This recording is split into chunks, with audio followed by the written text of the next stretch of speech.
തിമോത്തിയോസ് 6:11 വായിക്കാം. 1 തിമോത്തിയോസ് 6:11. നീയോ ദൈവത്തിന്റെ മനുഷ്യനായുള്ളവേ അത് വിട്ടോടി നീതി, ഭക്തി, വിശ്വാസം, സ്നേഹം, ക്ഷമ, സൗമ്യത എന്നിവയെ പിന്തുടരുക. ആമേൻ. ഹല്ലേലൂയ. സ്തോത്രം. ഹല്ലേലൂയ. അതെ, നമ്മൾ അതെ സ്തോത്രം. ടുഡേയ്സ് മെസ്സേജ് ടൈറ്റിൽ സ്തോത്രം ധ്യാനിക്കാൻ ആഗ്രഹിക്കുന്നത് ആരാണ് ദൈവത്തിൻ്റെ മനുഷ്യൻ? സ്തോത്രം. ആരാണ് ദൈവത്തിൻ്റെ മനുഷ്യൻ? നാം ദൈവത്തിൻ്റെ മനുഷ്യനാണോ? അറിയ നീയോ ദൈവത്തിൻ്റെ മനുഷ്യനായുള്ളവേ. സ്തോത്രം.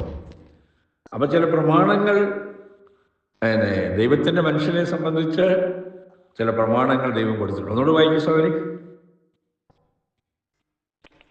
നീയോ ദൈവത്തിന്റെ മനുഷ്യനായുള്ളവേ അത് വിട്ടോടി നീതി, ഭക്തി, വിശ്വാസം, സ്നേഹം, ക്ഷമ, സൗമ്യത എന്നിവയെ പിന്തുടരുക. അത് വിട്ടോടി. അതെ, ഹല്ലേലൂയ. സ്തോത്രം. ഒരു പക്കം പ്രാർത്ഥിക്കും. സ്വർഗീയ പിതാവേ, ഇന്ന് രാത്രി സമയം ITA പ്രയർ ലൈനിൽ ദൈവം ഞങ്ങൾ പല സ്ഥലത്തു നിന്നും ഷിക്കാഗോയിൽ നിന്നും വന്ന ദൈവമക്കളുണ്ട്. എല്ലാവരും സഹായിക്കണമേ. പ്രാർത്ഥിച്ചവരുണ്ട്, പല സ്ഥലങ്ങളിലേക്ക് പോയിട്ടുള്ളവരുണ്ട്. എല്ലാവരും ഒത്ത് പ്രാർത്ഥിക്കുന്നു. സ്തോത്രം. അല്ലെങ്കിൽ കർത്താവ് സിയാറ്റിലെ വത്സ സൗരി ഇന്ത്യയിൽ പോയി കഴിഞ്ഞ ആഴ്ച മടങ്ങി വന്നു. കർത്താവിന് ദാസിയെ ഓർത്ത് പ്രാർത്ഥിക്കുന്നു. സഹായിക്കുക. എല്ലാവരും അനുഗ്രഹിക്കണമേ എന്ന പേര് കൂട്ടായ്മയ്ക്കായി സ്തോത്രം. യേശുവിന്റെ നാമത്തിൽ അപേക്ഷിക്കുന്നു. കേൾക്കണം സ്വർഗീയ പിതാവേ. ആമേൻ. ഹല്ലേലൂയ. ദൈവത്തിൻ്റെ മനുഷ്യൻ, the man of God. Who is the man of God? Hallelujah. സ്തോത്രം.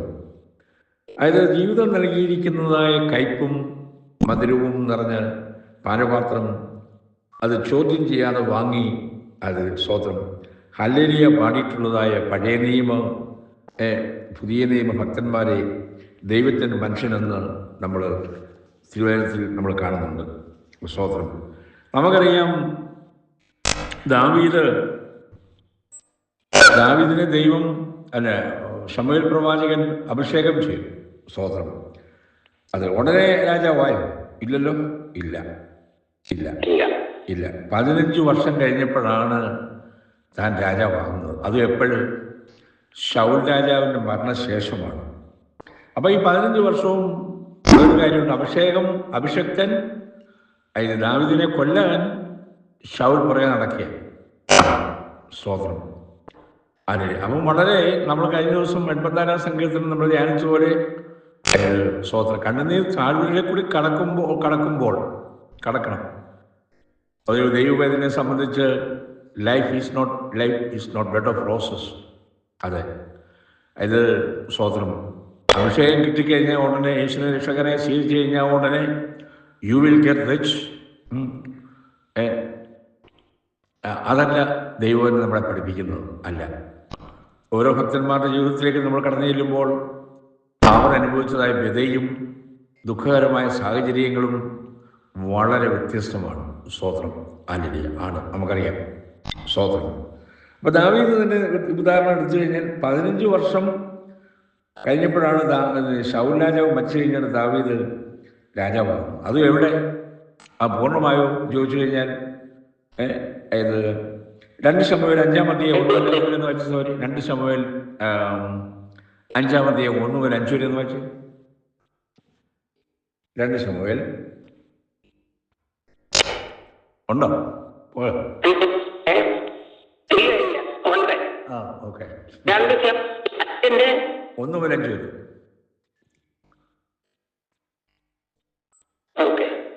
1-5 വരെ. അനന്തരം ഇസ്രായേൽ ഗോത്രങ്ങളൊക്കെയും ഹെബ്രോനിൽ ദാവീദിന്റെ അടുക്കൽ വന്നു. ഞങ്ങൾ നിന്റെ അസ്ഥിയും നീ മാംസവും ആകുന്നുവല്ലോ. മുമ്പ് ദാവീദ് ഞങ്ങളുടെ രാജാവായിരുന്നപ്പോഴും നായകനായി ഇസ്രായേലിനെ നടത്തിയത് നീ ആയിരുന്നു. നീ എന്റെ ജനമായ ഇസ്രായേലിനെ മേയ്ക്കുകയും ഇസ്രായേലിനെ പ്രഭു ആയിരിക്കുകയും ചെയ്യുമെന്ന് യഹോവ നിന്നോട് അരുളി ചെയ്തിട്ടുണ്ടല്ലോ എന്ന് പറഞ്ഞു. ഇങ്ങനെ ഇസ്രായേൽ മൂപ്പന്മാരൊക്കെയും ഹെബ്രോനിൽ രാജാവിന്റെ അടുക്കൽ വന്നു. ദാവീദ് രാജാവ് ഹെബ്രോനിൽ വെച്ച് യഹോവയുടെ സന്നിധിയിൽ അവരോട് ഉടമ്പടി ചെയ്തു. അവർ ദാവീദിനെ ഇസ്രായേലിനെ രാജാവായി അഭിഷേകം ചെയ്തു. ദാവീദ് വാഴ്ച തുടങ്ങിയപ്പോൾ അവന് 30 വയസ്സായിരുന്നു. അവൻ 40 സംവത്സരം വാണു. അവൻ എബ്രോനിൽ യഹൂദയ്ക്ക് 7 സംവത്സരവും 6 മാസവും, യെരൂശലേമിൽ എല്ലാ ഇസ്രായേലിനും യഹൂദയ്ക്കും 33 സംവത്സരവും രാജാവായി വാണു. അപ്പൊ 7 വർഷം രാജാവായിട്ട് താൻ സദേൺ കിങ്ഡമിൽ, അതായത് യഹൂദയിലായിരുന്നു താൻ ആദ്യം രാജാവാകുന്നു. മുഴുവൻ ഏരിയയും രാജാവായില്ല. അതിന് 7 വർഷം പിന്നെ എടുത്തു നമ്മൾ കാണുന്നുണ്ട്. സ്തോത്രം. അതെ, സ്തോത്രം. ഞാനിത് പറഞ്ഞത് ദാവീദിന്റെ ജീവിതം അഭിഷേകം പ്രാപിച്ചുവെങ്കിലും ദൈവത്താൽ അനുഗ്രഹിക്കപ്പെട്ടവനായി താൻ രാജാവായി അഭിഷക്തനായിട്ടാണെങ്കിൽ തന്നെയും താൻ ഗുഹകളിലും മരുഭൂമിയിലും ഒക്കെ താൻ പാർത്ത് അവനൊരു ലക്ഷൂറിയസ് അക്കമഡേഷൻ അല്ല തനിക്ക് കിട്ടിയത്. ദൈവത്തിൻ്റെ മനുഷ്യൻ, അതെ, സ്തോത്രം, ഒരുവനെ ദൈവത്തിൻ്റെ മനുഷ്യനെന്ന് ബൈബിളിൽ പരിചയപ്പെടുത്തണമെന്നുണ്ടെങ്കിൽ അതിന് മതിയായ കാരണം കാണുമല്ലോ, ഉണ്ടല്ലോ. നീയോ ദൈവത്തിൻ്റെ മനുഷ്യനായിട്ടുള്ളവേ, സ്തോത്രം. അതെ, നമുക്ക് ചില വാക്യം ഒന്ന് വായിക്കാം. അതായത് എല്ലാം ഒന്നും വായിക്കാനൊന്നും സമയമില്ല, ചിലതൊക്കെ ഒന്ന് വായിക്കാം. ആവർത്തനം, അതായത് 33:1 വായിച്ചേ. ആവർത്തനം 33:1. ദൈവപുരുഷനായ മോശ തന്റെ മരണത്തിന് മുൻപ് ഇസ്രായേൽ മക്കളെ അനുഗ്രഹിച്ച അനുഗ്രഹം ആളുടെ. ദൈവപുരുഷൻ, കണ്ടോ? ദൈവപുരുഷൻ ആരാണ്? മോശ, ദൈവപുരുഷൻ. ഹല്ലേലൂയ. നമ്മൾ ഇതൊന്ന് വായിക്കാം. 1 രാജാക്കന്മാർ 17:18 ഒന്ന് വായിക്കാം. 1 രാജാക്കന്മാർ 17:18.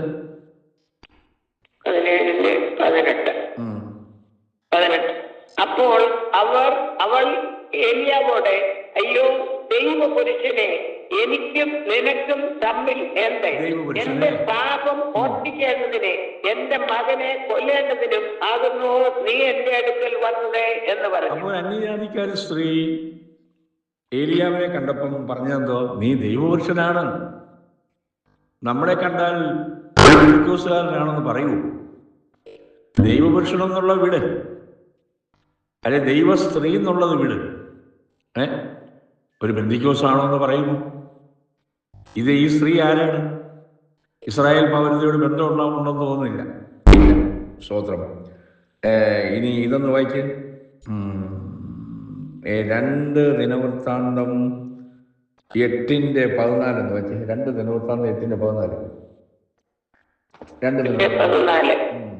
അവൻ തന്റെ അപ്പനായ ദാവീദിന്റെ നിയമപ്രകാരം പുരോഹിതന്മാരുടെ കൂറുകളെ അവരുടെ ശുശ്രൂഷയ്ക്കും അതത് ദിവസം വേണ്ടിയിരുന്നത് പോലെ സ്തോത്രം ചെയ്യുവാനും പുരോഹിതന്മാരുടെ മുൻപിൽ ശുശ്രൂഷിപ്പാനും ലേവ്യരെ അവരുടെ പ്രവൃത്തികൾക്കും വാതിൽ കാവൽക്കാരെ അവരുടെ കൂറുകൾ കൊത്തവണ്ണം അതത് വാതിലിനും നിയമിച്ചു.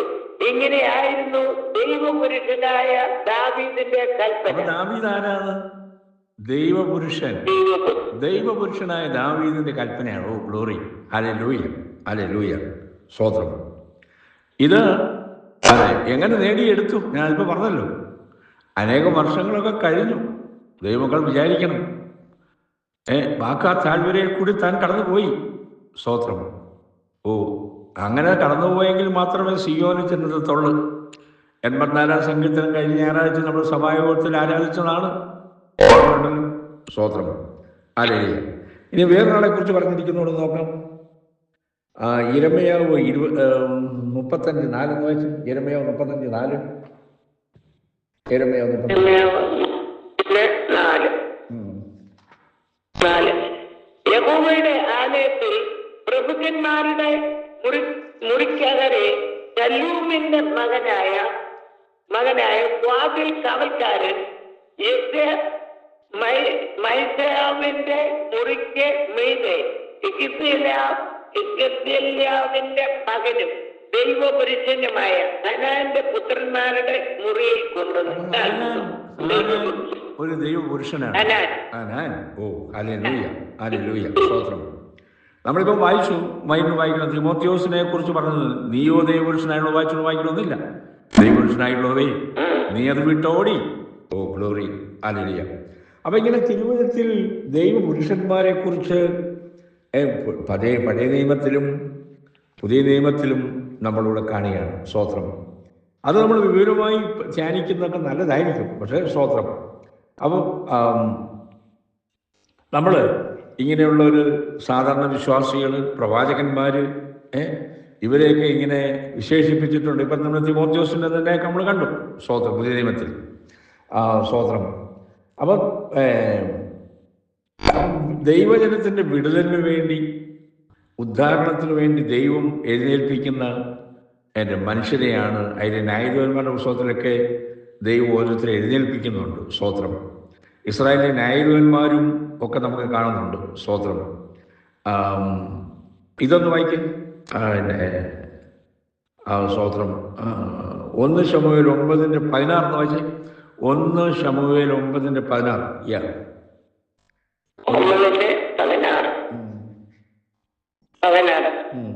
നാളെ ഇന്നേരത്തെ ബെന്യാമീൻ ദേശക്കാരനായ ഒരാളെ ഞാൻ നിന്റെ അടുക്കൽ അയക്കും. എന്റെ ജനമായ ഇസ്രായേലിനെ ഭരിക്കേണ്ടതിനെ നീ അവനെ അഭിഷേകം ചെയ്യണം. അവൻ എന്റെ ജനത്തെ ഫെലിസ്ത്യരുടെ കയ്യിൽ നിന്ന് രക്ഷിക്കും. എന്റെ ജനത്തിന്റെ നിലവിളി എന്റെ അടുക്കൽ എത്തിയിരിക്കോട്ടെ. ഞാൻ അവരെ കടാക്ഷിച്ചിരിക്കുന്നു എന്ന് അരുളി ചെയ്തിരിക്കുന്നു. ശൗൽ വരുന്നതിന് മുമ്പ് ഒരു ദിവസം മുമ്പേ യഹോവയുടെ അരുളപ്പാട് ശമൂവേലിനുണ്ടായത് നമ്മൾ വായിച്ചത്. ഇനിയും വേറൊരു വാക്കിന് വായിക്കാം. സ്തോത്രം. അപ്പം ദൈവ ഉദ്ദേശങ്ങൾ നിറവേറ്റുവാൻ വേണ്ടി, യഹോവയുടെ ഉപകരണങ്ങൾ ചുമക്കാൻ വേണ്ടി, സ്തോത്രം, ഇങ്ങനെ ഓരോ കാര്യങ്ങൾ ദൈവം ഓരോരുത്തർ അപ്പോയിൻ്റ് ചെയ്യാറുണ്ട്. അപ്പോയിൻ്റ് ചെയ്യുന്നത് എങ്ങനെയാണ്? ഇങ്ങനെ ഉള്ള സമർപ്പണം ഉള്ളവരാണ്. ഇപ്പം ആദ്യം അമുഖമായ ഉദാഹരണം പറഞ്ഞു ദാവീദിൻ്റെ കാര്യം. ദാവീദ് അഭിഷക്തനായെങ്കിലും എത്രയോ വർഷം കഴിഞ്ഞിട്ടാണ് താൻ രാജാവാകുന്നത്. താൻ എത്രയോ പ്രശ്നങ്ങൾ കൂടി താൻ കടന്നുപോയി, നമുക്കറിയാം. സ്തോത്രം. പുൽപ്പുറത്ത് കടന്ന് ഉറങ്ങിയ ആളാണ് പിന്നെ രാജാവായി മാറുന്നത് ആണ്. അപ്പോൾ ഇതൊക്കെ ഒരു ടെസ്റ്റിംഗ് ആണ്. ദൈവത്തിൻ്റെ മനുഷ്യൻ ആയി മാറുന്നത് എങ്ങനെയാണ്? പ്രൈസ് പേ ചെയ്യണം. സ്തോത്രം. ഹഗ്ഗായി 2:23 വായിച്ചേ. ഹഗ്ഗായി 2:23. ഹഗ്ഗായി 2:23.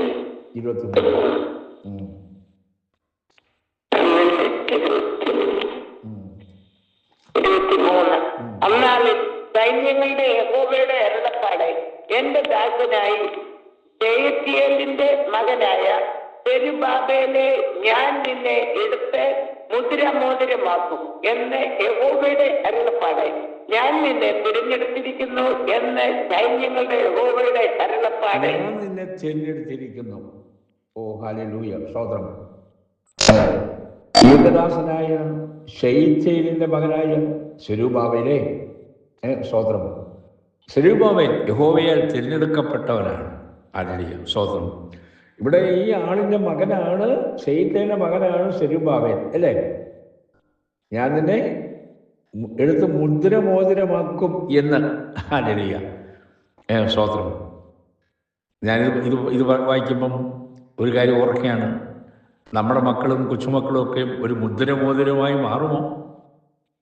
നാം മുറുകെ പിടിച്ചിരിക്കുന്ന വിശ്വാസത്തിൽ അവർ നിൽക്കുമോ? ഓ ഹല്ലേലൂയ. സ്തോത്രം. അതെ, നമ്മുടെ മാതാപിതാക്കൾ നമ്മളെ വളർത്തിക്കൊണ്ടുവന്നു. അവരുടെ പ്രാർത്ഥനയും കണ്ണുനീരും ആണ് നമുക്ക് ഈ അനുഗ്രഹം ലഭ്യമായത്, അല്ലേ? ആണ്. സംശയമൊന്നുമില്ലല്ലോ? ഇല്ല. സ്തോത്രം. നമ്മൾ അപ്പോസ്തലപ്രവൃത്തി 9:15 വായിച്ച്. അപ്പോസ്തലപ്രവൃത്തി 9:15 വായിച്ച്. 9:15. 9:15. കർത്താവ് അവനോട് നീ പോക, അവൻ എന്റെ നാമം ജാതികൾക്ക് രാജാക്കന്മാർക്കും ഇസ്രായേൽ മക്കൾക്കും മുൻപിൽ വഹിപ്പാൻ ഞാൻ തിരഞ്ഞെടുത്തിരിക്കുന്ന ഒരു പാത്രം ആകുന്നു. ഞാൻ തിരഞ്ഞെടുത്തൊരു പാത്രമാണ്. പൗലോസിനെ കുറിച്ച്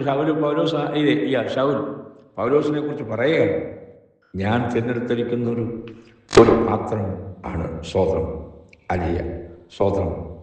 അപ്പോൾ ദൈവത്തിൻ്റെ സന്ദേശം, എ ചൂസൺ വൺ. ഇപ്പൊ കണ്ടത് ഞാൻ തിരഞ്ഞെടുത്ത പാത്രം. അപ്പം ദൈവത്തിൻ്റെ സന്ദേശം നൽകി അത് അറിയിക്കുവാൻ ദൈവത്താൽ അയക്കപ്പെട്ടവൻ, ദൈവത്തിൻ്റെ മനുഷ്യൻ. സ്തോത്രം. ഹല്ലേലൂയ. സംഖ്യാപുസ്തകം 16:28 വായിക്കാം. സംഖ്യാപുസ്തകം 16:28. സംഖ്യാപുസ്തകം 16:28.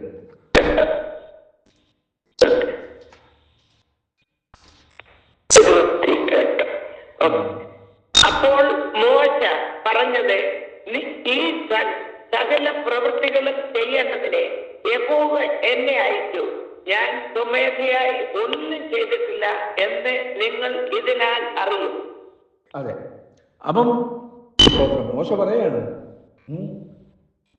സകല പ്രവൃത്തികളും ചെയ്യേണ്ടതിന് യഹോവ എന്നെ അയച്ചു, ഞാൻ സ്വമേധയാ ഒന്നും ചെയ്തിട്ടില്ല. ദൈവമക്കളെ, യേശു സ്വമേധയാ വല്ലതും ചെയ്തിട്ടുണ്ടോ? ഇല്ല. എന്താ പറയാനൊരു മടി? യേശു സ്വമേധയാ ചെയ്തിട്ടില്ല. എൻ്റെ പിതാവ് എന്നോട് എന്തു പറഞ്ഞു അതേ ചെയ്തിട്ടുള്ളൂ. യേശു പലയിടത്തും പറഞ്ഞിട്ടുണ്ട്. മനസ്സിലായോ? നമ്മളൊക്കെയാണ് കൂടുതൽ വചനത്തോട് കൂട്ടുന്നത്, അല്ലെ വചനത്തിൽ നിന്ന് കുറെ എടുത്തൊക്കെ മാറ്റും.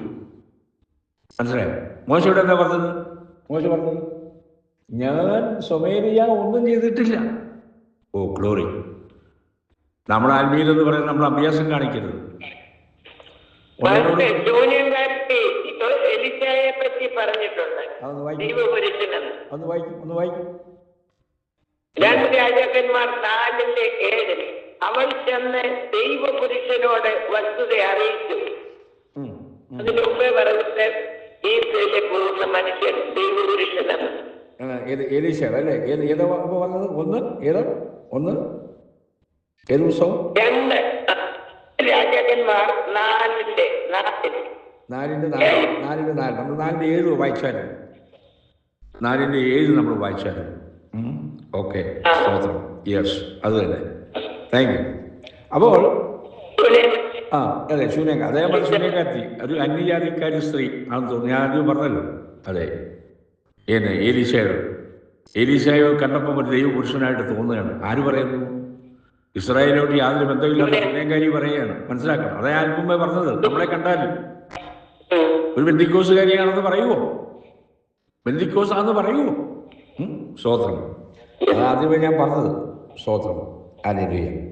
അപ്പോൾ ദൈവം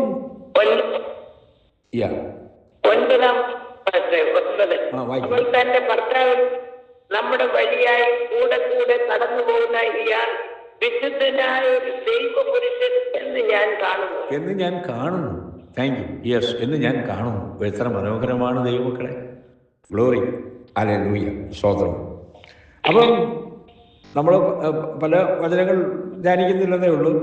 അപ്പം ഇതിൻ്റെയൊക്കെ പിന്നിൽ ഒരു ദൈവ വിളിയുണ്ട്, ഡിവൈൻ കോളിംഗ്, ഡിവൈൻ അപ്പോയിൻമെൻ്റ് ഉണ്ട്. ദൈവത്തിൻ്റെ മനുഷ്യൻ എന്ന് വിശേഷിപ്പിച്ചിരിക്കുന്ന വ്യക്തികളുടെ ജീവിതവും ശുശ്രൂഷയും നമ്മൾ പഠിക്കുമ്പോൾ എന്തുകൊണ്ടാണ് ദൈവം അവരെ അങ്ങനെ വിശേഷിപ്പിക്കാൻ കാരണം? ചിന്തിക്കണം. സ്തോത്രം. അല്ലേ? അപ്പം ദൈവം ഒരു ശുശ്രൂഷയ്ക്ക് വേണ്ടി ദൈവം ഓരോരുത്തരെയും വിളിച്ചിട്ടുണ്ട്. അത് മറക്കല്ലേ.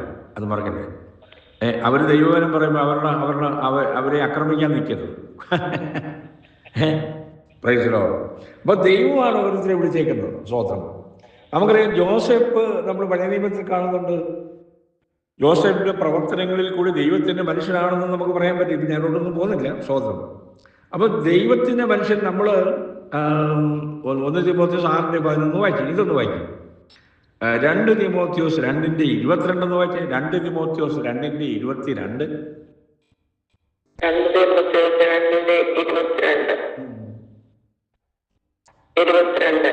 യവന മോഹങ്ങളെ വിട്ടോടി നീതിയും വിശ്വാസവും സ്നേഹവും ശുദ്ധ ഹൃദയത്തോടെ കർത്താവിനെ വിളിച്ചപേക്ഷിക്കുന്ന എല്ലാവരോടും സമാധാനവും ആചരിക്കാം. അപ്പൊ ദൈവത്തിന്റെ മനുഷ്യൻ എങ്ങനെ വേണം? യൗവന മോഹങ്ങളെ വിട്ടോടി നീതിയും വിശ്വാസവും സ്നേഹവും ശുദ്ധ ഹൃദയത്തോടു കൂടി കർത്താവിനെ വിളിച്ചപേക്ഷിക്കുന്ന എല്ലാവരോടും സമാധാനം ആചരിക്കാം. അല്ലേ? അപ്പം നിയമങ്ങളുണ്ട്, കണ്ടീഷനുണ്ട്. ഒരു ദൈവപുരുഷൻ, ഒരു ദൈവവൈതൽ യൗവന മോഹങ്ങളെ വിട്ടോടി എന്നൊക്കെ വായിക്കുമ്പോൾ പഠിപ്പിക്കുമ്പോൾ സ്തോത്രം, നാം ഇതിലൊക്കെ എത്രത്തോളം ആണ്. ദ്രവ്യാഗ്രഹം, യൗവനമോഹം, ഇതോടുന്നവനാണ് വിട്ടോടണം. അതിനെ മുറുകെ പിടിക്കാനല്ല. സ്തോത്രം. ചിലപ്പോൾ ഈ വചനമൊക്കെ പറയുമ്പോൾ ചിലർക്ക് വേണേൽ പഴഞ്ഞനായിട്ട് തോന്നുമായിരിക്കും, ഇതൊക്കെ വന്നേക്കുന്നത് അല്ലേ? നോ, നമ്മൾ വചനത്തിലുള്ള കാര്യമല്ലേ പറയുന്നത്, അല്ലേ? ദ്രവ്യാഗ്രഹം വിട്ട് ഓടണം എന്ന് പറയുമ്പോൾ ചിലർക്ക് പിടിക്കത്തില്ലേ? ഇതൊക്കെ പലരും പഠിപ്പിക്കുന്ന കാര്യമാണ്, ഇല്ലാത്തൊന്നും ഇവിടെ പറഞ്ഞിട്ടുണ്ട്, ഇല്ല. അപ്പൊ ഇത് വിട്ടോടണം. അവനാണ് ദൈവ മനുഷ്യൻ. എങ്ങനെ എബ്രായർ 12:1 വായിച്ചേ. എബ്രായർ 12:1. എബ്രായർ 12.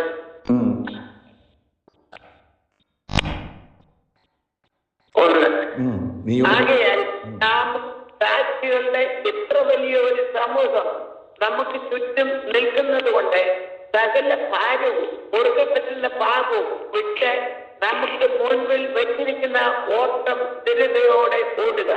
ആമേൻ. ഹല്ലേലൂയ. അപ്പൊ മുറുകെ പറ്റുന്ന പാപം വിട്ട് ഓടണം. പഴയ നിയമത്തിൽ യോസേഫ് ആരായിരുന്നു? രാജാവിന്റെ ആരായിരുന്നു? പൊത്തിഫേറിന്റെ ഭാര്യ അല്ലേ? പൊത്തിഫേറിന്റെ ഭാര്യയുടെ ഒരു ഒറ്റ ഓട്ടം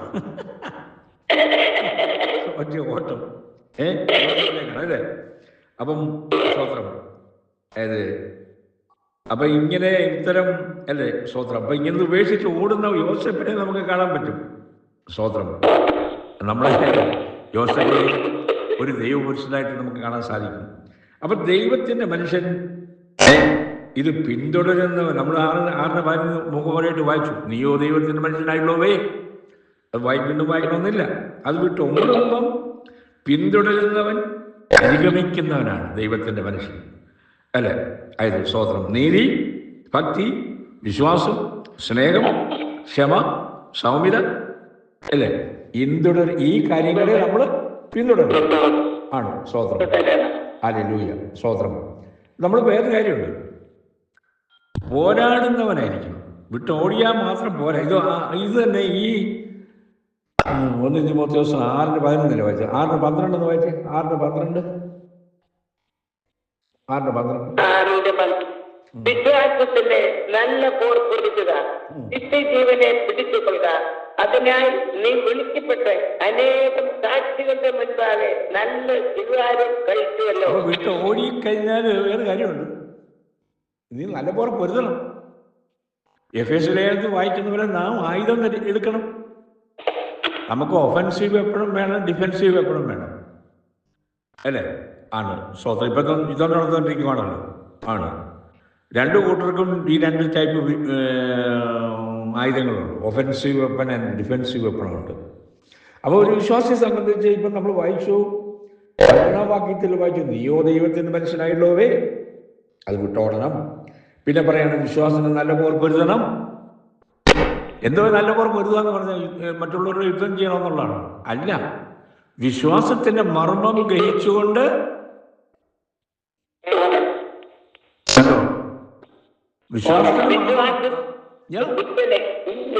ഇപ്പൊ ശൂനേകാര്യത്തിൽ എലീശയെ കണ്ടപ്പോ പറഞ്ഞു, എന്റെ കൂടെ പോകുന്ന ദൈവ മനുഷ്യൻ, ഇസ്രായേലിലെ യാതൊരു വിധ ബന്ധവും ഇല്ലാത്ത ഒരാളാണ് ആ ഈ ശൂനേക്കാരി.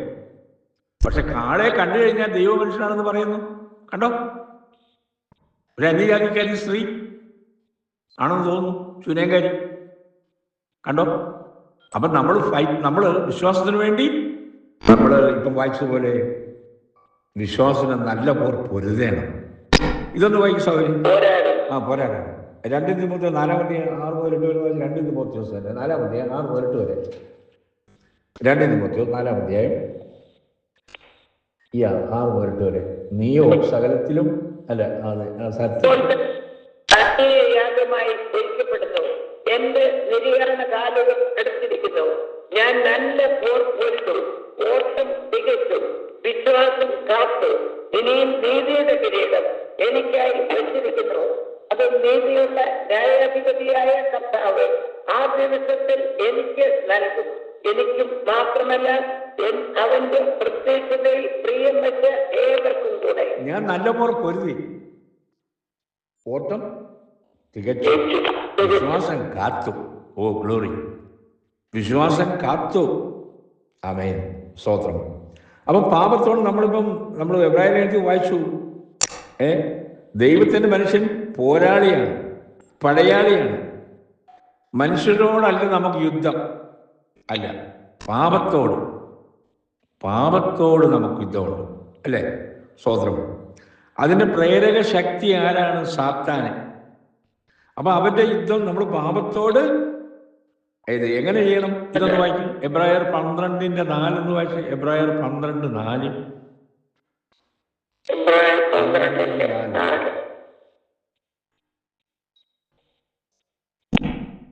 പാപത്തോട് പോരാടുന്നതിൽ നിങ്ങൾ ഇതുവരെ പ്രാണത്യാഗത്തോടും എതിർത്ത് നിന്നിട്ടില്ല. കണ്ടോ? പാപത്തോട് പോരാടുന്നതിൽ പ്രാണത്യാഗത്തോടെ എതിർത്ത് നിന്നിട്ടില്ലെന്ന് പൗലോസ് തിമോഥെയോസിനോട് ലേഖനത്തിൽ പറയാണ്. സ്തോത്രം. അപ്പൊ ഇവിടെ എന്താ എഴുതിയിരിക്കുന്നത്? അതായത് പാപത്തോട് പോരാടി യോസേഫിന് കിട്ടിയിരുന്ന കാരാഗ്രഹവാസം, അല്ലേ? പാപത്തോട് പോരാടിയ യോസേഫിന് കിട്ടിയിരുന്ന കാരാഗ്രഹവാസമല്ലേ പഴയ അല്ലേ? അങ്ങനെയുള്ളവരെയാണ് ഞാൻ നല്ലപോലെ പൊരുതെന്ന് പറയത്തുള്ളൂ. പൗലോസ് വചനം സത്യമായി വിളിച്ചു പറഞ്ഞു. ആരോടൊക്കെ പറഞ്ഞു? ഫെലിക്സിനോട് പറഞ്ഞു, രാജാവിനോട് പറഞ്ഞു, അല്ലേ? അപ്പൊ എല്ലാം ഭയപ്പെട്ടു. മൂടി വെച്ചു? ഇല്ലല്ലോ, ഇല്ല. നമ്മൾ 4 കണ്ടത് വായിക്കുന്നില്ല. പത്രോസ് പ്രസംഗിച്ചപ്പോൾ അവർക്ക് കുത്തുകൊണ്ട്, ഇവിടെ നമ്മൾ സൂചിപ്പിക്കുന്ന പ്രസംഗമാണ് ചെയ്തത്. കുത്തുകൊണ്ട്, ഹൃദയത്തിൽ കുത്തുകൊണ്ടെന്ന് മനസ്സിലാക്കാം. ഒന്ന് വായിക്കും സൗകര്യം കിട്ടിയെങ്കിൽ. പത്രോസ് പ്രസംഗിച്ചപ്പോ അവർക്ക് കുത്തുകൊണ്ടെന്ന് ഉള്ള കാര്യം പറയാൻ 2:37.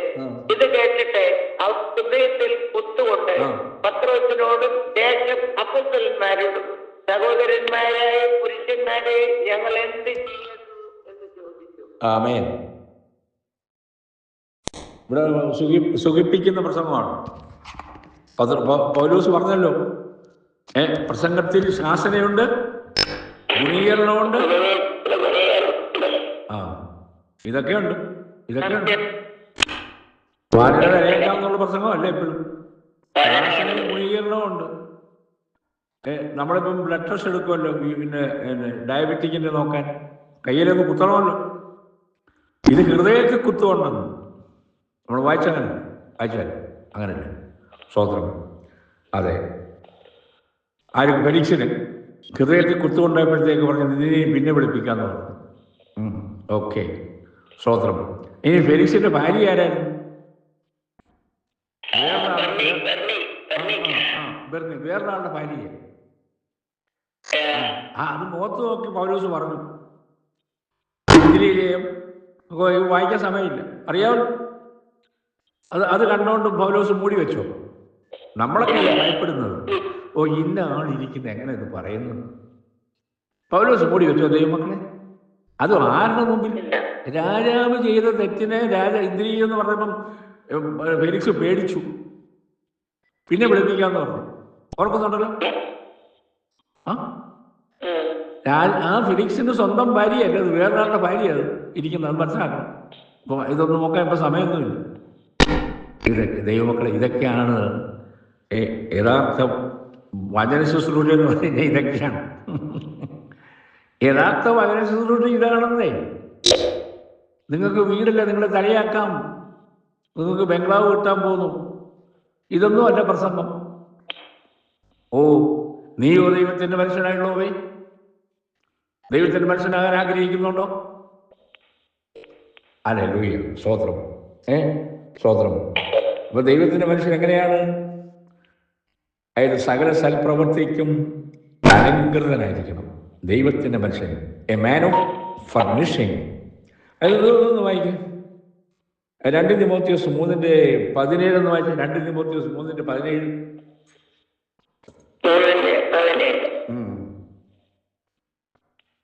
ഉപദേശിച്ച ഉപദേശത്തിനും ശാസനത്തിനും ഗുണീകരണത്തിനും നീതിയാലെ അഭ്യാസത്തിനും പ്രയോജനമുള്ളത് ആകുന്നു. ഉപദേശത്തിനും മറ്റേതൊക്കെ നമ്മൾ വിട്ടുകളയും. ഇതൊക്കെ എന്താ? ഉപദേശത്തിനും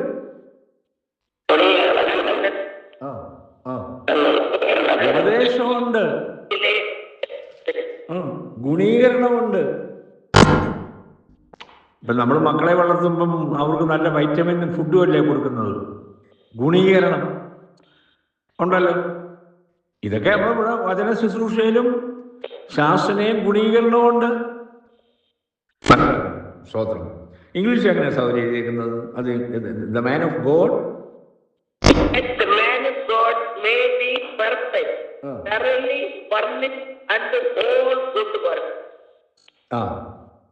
the man of God may be perfect through thoroughly furnished to all good work. Amen. Hallelujah.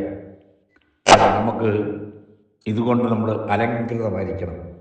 ദൈവത്തിൻ്റെ മനുഷ്യൻ അല്ലേ? സ്തോത്രം. നമ്മൾ ഈ മോശയെക്കുറിച്ച് നമ്മൾ കണ്ടു. കർത്താവായ യേശു ഏത് നമുക്ക് അത് ഏറ്റവും ആ കാര്യത്തിൽ നമുക്കറിയാം. ദൈവ മനുഷ്യനാണ്. അർത്ഥാൽ ദൈവവും മനുഷ്യനും.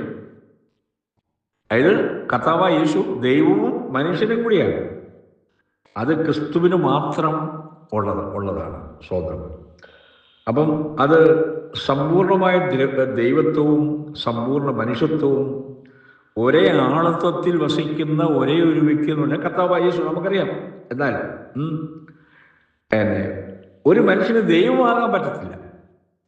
പക്ഷെ ദൈവത്തിൻ്റെ ഒരു മനുഷ്യനാകാൻ പറ്റും അല്ലേ? ദൈവമാകാൻ പറ്റും. ദൈവമാകാൻ പറ്റും ഒക്കത്തില്ല. പക്ഷെ ഒരു മനുഷ്യനാകാൻ പറ്റും അല്ലേ? ദൈവത്തിൻ്റെ മനുഷ്യൻ അല്ലേ? അപ്പൊ ദൈവത്തിൻ്റെ മനുഷ്യന് ഈ വിധത്തിലുള്ള സ്വഭാവ ഗുണങ്ങൾ, സ്വഭാവ ലക്ഷണങ്ങൾ വേണം. അത് തന്നെ എനിക്കിഷ്ടപ്പെട്ട സ്തോത്രം. അതെ, സ്തോത്രം. നമ്മൾ സ്തോത്രം ഇതൊന്ന് വായിക്കും സൗകര്യം. എല്ലാം വായിക്കാൻ നമുക്ക് സമയമില്ല. ഇതൊന്ന് വായിക്കാം. ആവർത്തനം 33 ഒന്നൊന്ന് വായിച്ചേ. ആവർത്തനം 33:1.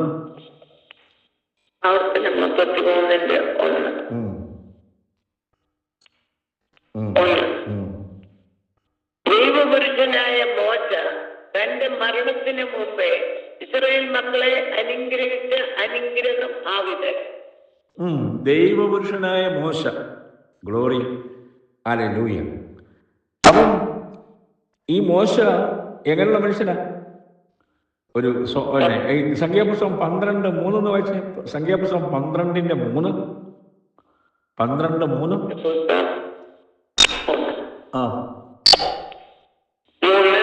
മോശ എന്ന പുരുഷനോ ഭൂതലത്തിൽ ഉള്ള സകല മനുഷ്യരിലും അതിസമ്മേളനായി. അതാണ് മോശ ദൈവത്തിന്റെ മനുഷ്യനായി മാറുന്നത് എങ്ങനെ? ഭൂതലത്തിലുള്ള എല്ലാവരിലും അതിസൗമ്യനാണ്. ഹല്ലേലൂയ. സ്തോത്രം.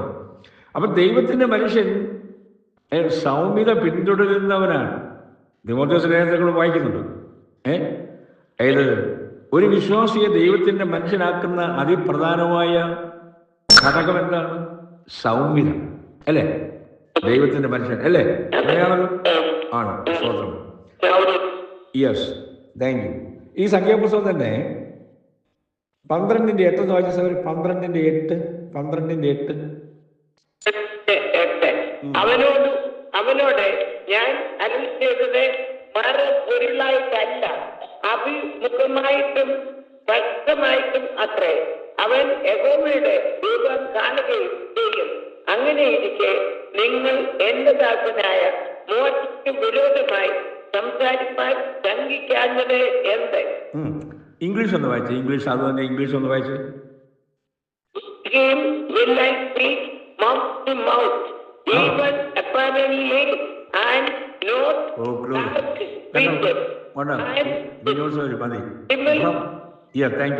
ഒറ്റ വാക്കിനാണ്. എന്താ? From mouth to mouth. Mouth to mouth. മോശയോട് സംസാരിച്ചതും from mouth to mouth. Oh glory. Hallelujah. ചുമ്മാ ഒക്കെ ദൈവം നമ്മളോട് സംസാരിക്കും. സംസാരിക്കുന്നില്ലെന്ന് ഞാൻ പറയുന്നില്ല, സംസാരിക്കും. ആവശ്യമുണ്ടെങ്കിൽ ദൈവം സംസാരിക്കും. പക്ഷേ നാം വിശ്വാസിയാണെന്ന് ക്ലെയിം ചെയ്യുന്നു. ദൈവം എന്നോട് സംസാരിക്കണമെന്ന് നമ്മൾ പ്രാർത്ഥിക്കുന്നു, ഉള്ളത് തന്നെ ചെയ്യണം. പക്ഷെ നാം ഈ മോശ എന്ന പുരുഷനോ ഭൂതലത്തിലുള്ള സകല മനുഷ്യരിലും അതിസൗമ്യൻ. അവർ ദൈവം സംസാരിക്കാൻ ഫ്രം മൗത്ത് ടു മൗത്ത്. ആരോട് സംസാരിക്കാൻ ആഗ്രഹിക്കുന്നത്? അങ്ങനെയുള്ളവരോടാണ്. മനസ്സിലാക്കും. സ്തോത്രം. ഹല്ലേലൂയ. അതെ, അത് തന്നെ. അതെ, സ്തോത്രം. അപ്പം ദൈവപുരുഷൻ എല്ലായ്പ്പോഴും ദൈവത്തിനും ദൈവജനത്തിനും അല്ലേ ഈ യോഗ്യമായ രീതിയിൽ സ്തോത്രം. ഇത് ഈ സംഖ്യാപുസ്തകമല്ല നമ്മൾ വായിച്ചത്. ഞാൻ 12-ന്റെ ഇതൊന്ന് വായിച്ച സൗകര്യം 12-6 ഒന്ന് വായിച്ചു. 12-6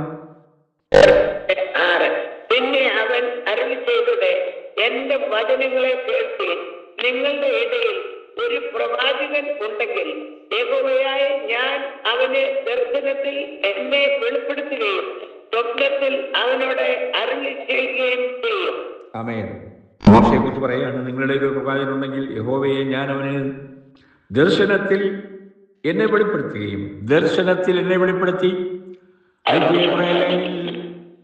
മറ്റ് സ്റ്റേറ്റിൽ നിന്ന് വന്നിരിക്കുന്ന ദൈവമക്കളെ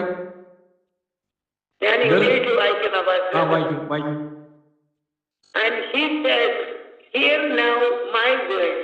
If there is a prophet among you, I, the Lord, will make myself known unto him in a vision, and will speak unto him in a dream.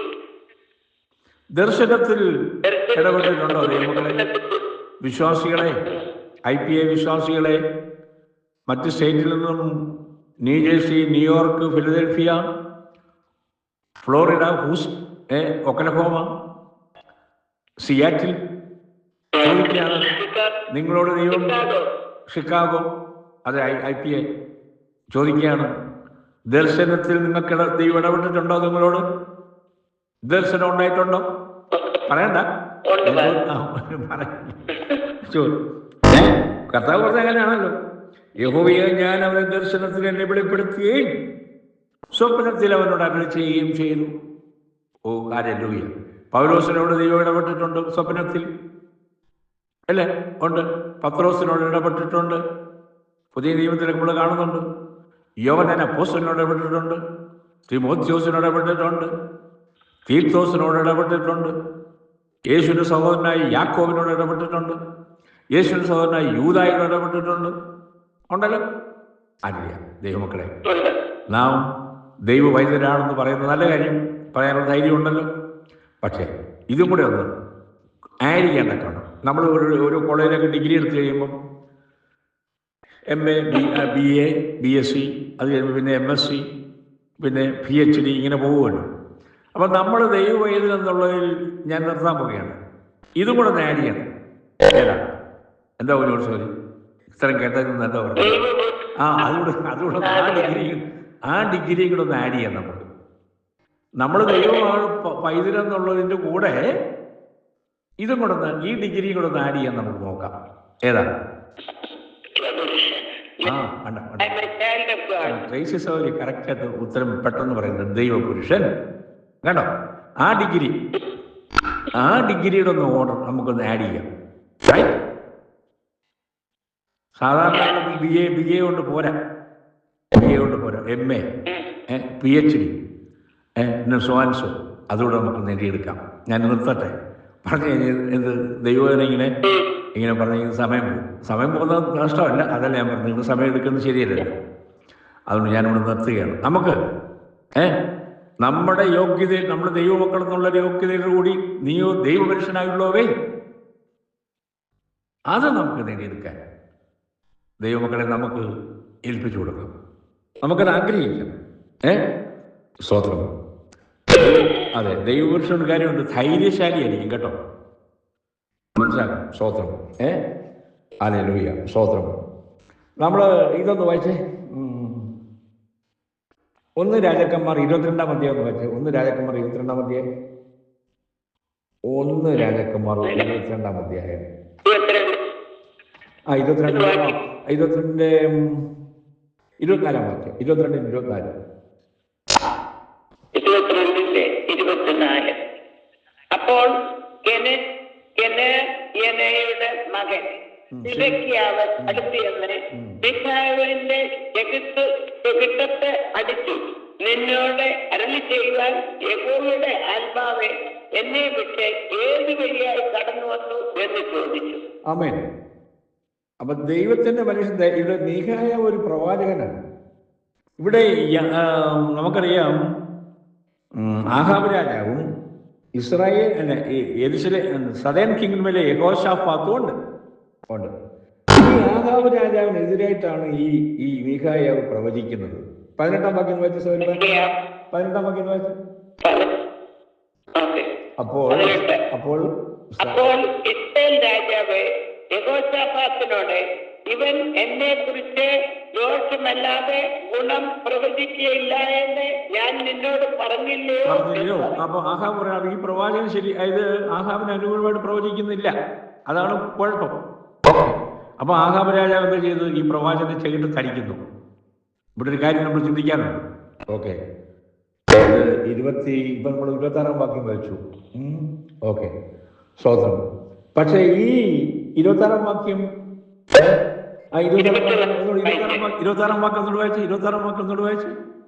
അപ്പോൾ ഇസ്രായേൽ രാജാവ് പറഞ്ഞത്, മിഖായേലിനെ പിടിച്ച് നഗരാധിപതിയായ ആമോന്റെയും രാജകുമാരനായ യോവാശിന്റെയും അടുക്കൽ കൊണ്ടുവന്നു. അവനെ കാരാഗ്രഹത്തിലാക്കി. ഇവനെ കാരാഗ്രഹത്തിലാക്കി. ഇവിടെ ഒരു കാര്യം ചിന്തിക്കാനുണ്ട്. ഈ ആഹാബ് രാജാവ് ഈ പ്രവാചകനെ അടിച്ചപ്പോൾ ഈ യഹോശാഫാത്ത് എന്ത് ചെയ്യുക? മിണ്ടാതിരുന്നു. രാജാവ് നീ ഇത് ചെയ്ത് തെറ്റാണെന്ന് പറയുന്നില്ല. ആഹാബ് രാജാവ് ആരാണ്? അദ്ദേഹത്തിന്റെ ഭാര്യയുടെ പേരുണ്ട് ഇസബേൽ. ഈ പേരുകൊണ്ട് തന്നെ ബേൽ, ആ പേരിൽ തന്നെ ബേൽ അന്യ ദൈവത്തിന്റെ പേരെ കിടക്കുന്നു. ഭാര്യയുടെ പേരിൽ മനസ്സിലാക്കണം. ഈ ആഹാബ് രാജാവ് വിവാഹം കഴിച്ചിരിക്കുന്നത് അന്യദേശക്കാരി. പേരുകൊണ്ട് തന്നെ ആ ക്ലിയർ അല്ലേ?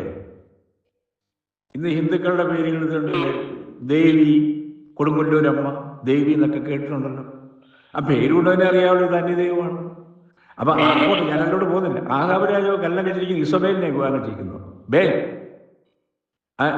അദ്ദേഹം ആ മനുഷ്യൻ വിവാഹം കഴിക്കാൻ പാടില്ലായിരുന്നു.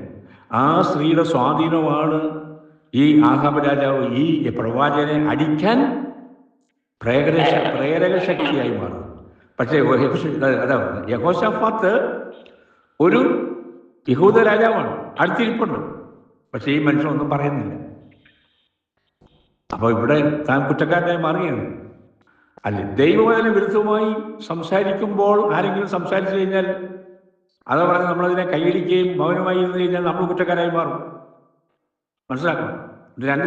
ഒരു രാജാവ് ചെയ്തത് പ്രവൃത്തി, ഒരു പ്രവാചകനെ അടിച്ചിട്ട് ഈ യഹോശാഫാത്ത് വേണ്ടിയില്ല. അപ്പൊ ഒരു ദൈവപുരുഷനെ സംബന്ധിച്ച് ദൈവപുരുഷൻ ധൈര്യശാലിയാണ്. പൗലോസിനെ പോലെ രാജാവിന്റെ മുമ്പിൽ അന്യ ആളിന്റെ ഭാര്യയെ വെച്ചുകൊണ്ടിരുന്നപ്പോൾ ഫെലിക്സിനോട് പറഞ്ഞു, ഇന്ദ്രിയ ജയം നിനക്കില്ല എന്ന് തുറന്നു പറയാനുള്ളതായ കെൽപ്പ് ഒരു വിശ്വാസിക്കുണ്ടായിരിക്കണം. ഹല്ലേലൂയ. സ്തോത്രം. എല്ലാത്തിനും കൈയടിച്ച് വിടരുത്. ദൈവവചന വിരുദ്ധമായി ആരെങ്കിലും സംസാരിച്ചു കഴിഞ്ഞാൽ അത് അവിടെ വേദിയിൽ ഇരുന്നുകൊണ്ട് ബഹളം ഉണ്ടാക്കണമെന്നല്ലേ പറഞ്ഞത്. ഇന്നത്തെ കാലത്ത് വേറെ കാര്യമുണ്ട്. സഭയത്തിന് സ്ത്രീകൾ കയറി പുരുഷന്മാരെ ആക്രമിക്കുന്നുണ്ട്. ആക്രമിക്കുന്നത് എന്താണെന്ന് ഞാൻ പറഞ്ഞു, വാക്കുകൾ കൊണ്ട്. അവർക്കെന്തെങ്കിലും പറയാനുള്ള അവരുടെ ഭർത്താവിനോട് പറയുന്നത്, അവരുടെ ഹസ്ബൻഡിനോട് പോയി പറ. സഭയിൽ പറയാൻ പറഞ്ഞിട്ടുണ്ടോ? സ്ത്രീകൾ മിണ്ടാതിരിക്കട്ടെന്നില്ല കർത്താവ് പൗലോസ് പഠിപ്പിച്ചേക്കുന്നു. അപ്പോൾ നമ്മളാരും ഇതൊന്നും നമ്മുടെ കയ്യിൽ ഏൽപ്പിച്ചിട്ടില്ല. അധിക പ്രശ്നം കൊടുക്കരുതാരും. മനസ്സിലാക്കണം. അത് നമുക്ക് ശിക്ഷയ്ക്ക് യോഗ്യമായി തീരും. അതുകൊണ്ട് നീയോ ദൈവത്തിന്റെ മനുഷ്യനായുള്ളവേ അത് വിട്ടോടി പൂർണ്ണ ധൈര്യം പ്രാപിച്ച് ധൈര്യശാലിയായിട്ട്, അതെ സ്തോത്രം, ദൈവമനുഷ്യൻ പ്രലോഭനങ്ങളെ അതിജീവിക്കുന്നവനായി മാറുവാൻ നമുക്ക് ഏൽപ്പിച്ചു കൊടുക്കാം. എൻ്റെ വാക്കുകൾ ഞാൻ അവസാനിപ്പിക്കുകയാണ്, സമയം അധികം എടുക്കുന്നില്ല. എല്ലാവർക്കും വന്ദനം. എല്ലാവരും ദൈവം അനുഗ്രഹിക്കട്ടെ. Thank you. God bless you all. Thank you.